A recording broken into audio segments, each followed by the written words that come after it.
The country needed to hear from him that we're a country of laws and we respect what the courts do. And I know he said these things. This is not an emblematic instance, characteristic of the circumstances of African Americans in this country. It's the civil disturbances unfolded in the aftermath of that and similar incidents. He might have taken a sterner stand in defense of law, order, and normalcy instead of giving backhanded support and credence to the outsized and historically inaccurate claims of the Black Lives Matter types. I thought and think, what's the point of having a black president if he doesn't put Sister Souljah and her ilk in her place? Let's talk about the Obamas, who could come out big losers in this election should it go the way that you fear. What did you make of their last minute appeal to African American men and others, the cajoling from the president, former President Obama in Pittsburgh when he was speaking to Kamala Harris's effect, and the hectoring and lecturing coming from Michelle Obama? I don't know where she was when, maybe Pennsylvania, when she gave her, maybe it wasn't Pennsylvania, wherever it was, when she gave her impassioned speech to black men to, man up. Uh-huh. They they're now too protected through no fault of their own. They don't get out enough. It's interesting. You can just tell that they can't get out enough, being who they are. And they're caught at a time in history when there's this historical shift in what the black vote is coming to mean. It's going to become a little 2006 to be running around saying, black people only vote Democratic, the Democratic plantation. It's changing. And it's easy to think that this Republican shift among especially black men, especially black men without college degrees, but a lot who have it, is some kind of accident. But really, I think it's just that they're thinking for themselves. It's easy, though, to see it must be sexism they're thinking because, as you get older, and by older, I mean my age, I'm basically their age, it's easy to kind of stop seeing change. And I think, what this reminds me of, Glenn, actually, and I'm going to say this, and, Shelby Steele is the reason that you and I are sitting here talking, but I remember watching him make a grievous mistake when Obama was first coming along. And poor Shelby wrote a whole book, claiming in the title that Obama couldn't win. And then Obama took Iowa the week the book was published. And that book now is unfortunately just this obsolete mistake because Shelby genuinely thought that Obama was not going to win because he thought the black electorate would only be interested in firebrands like Al Sharpton and Jesse Jackson. And people weren't going to see Obama as black enough. He wasn't angry enough and he couldn't win. And I remember thinking at the time, no, there are other ways of seeming black enough than acting like Jesse Jackson. And I could tell that he was going to win, especially because educated white people liked him so much.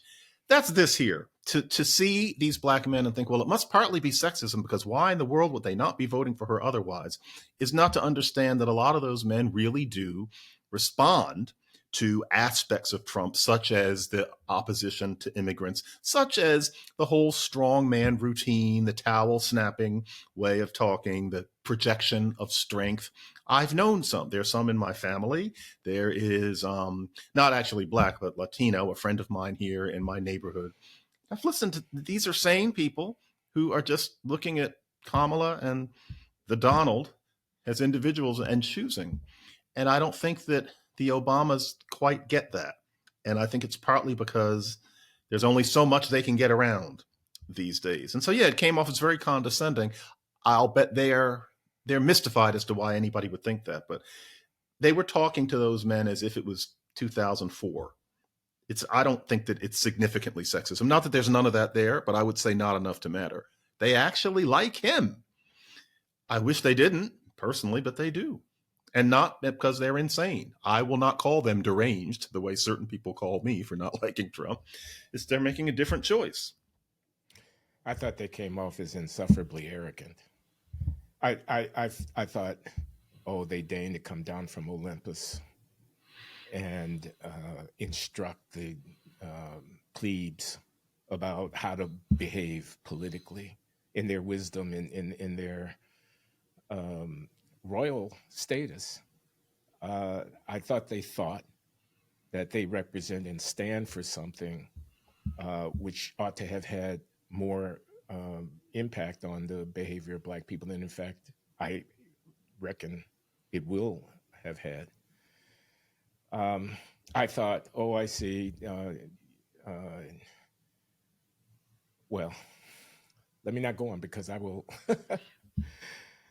Something has always dig a hole really for myself. something has always really bothered you about that man in particular. Obama rubs you the wrong way. Is it because $500,000 for a speech? Well, isn't that typical? A compound on Martha's Vineyard and a Colorama mansion in D.C. and whatnot. This is what that movement was about? Hmm. Glad handing around the world with uber rich and super celebrities and whatnot. What is it that you would want him to be doing instead? That's a Jimmy genuine Carter, question. doing what Jimmy Carter is doing. I see. Oh, okay. Being an embodiment of a humanitarian commitment and a sense of trying to make the world a better place. And in a more hands-on way than this kind of Davos sort of existence. I mean, come on, I'm completely out of touch with reality by saying these things because, of course, he's not going to do those things. And besides, who wants to be Jimmy Carter, the failed president who putters around in Habitat for Humanity and such? But then again, that's a real hands-on way of vouchsafing electoral security and unstable nascent democracies around the world, and supporting the curing of diseases that we don't have to think about much here in the United States. And writing books with titles like Israel, Peace, Not Apartheid, Palestine, Peace, Not Apartheid. I think that's the title of that book. I think you find Obama kind of slick, and frankly, he is. And I would certainly say that he has not been nearly as impactful on the culture as I thought he would back in the day. Although I think that the two of them represent a kind of a normalization of Black success, which is a healthy thing in our culture. But you wouldn't, if you were in a class with him, you wouldn't like him. You think he's a little cocky, a little bit of the FDR chin in the air, little fake, a celebrity rather than a deep thinker, something like that. Am I putting words into your mouth? No, you're gesturing in the direction. You'll hit the spot eventually if you keep going.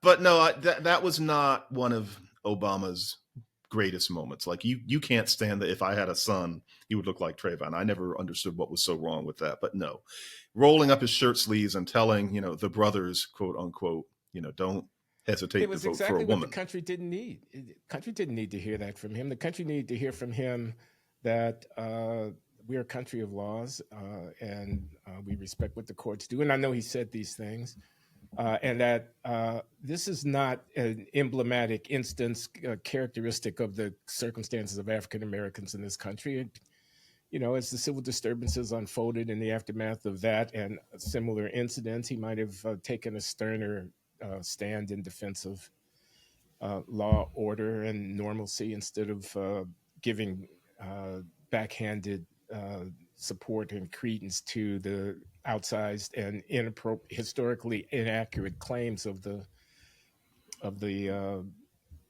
Black Lives Matter types. I thought and think, what's the point of having a Black president if he doesn't put Sister Souljah and her ilk in her place? He was not inclined to do that. I'm one Sister Souljah. That's becoming an antique reference, but that was an important inflection point, and I thought it was very good. It was very good follow.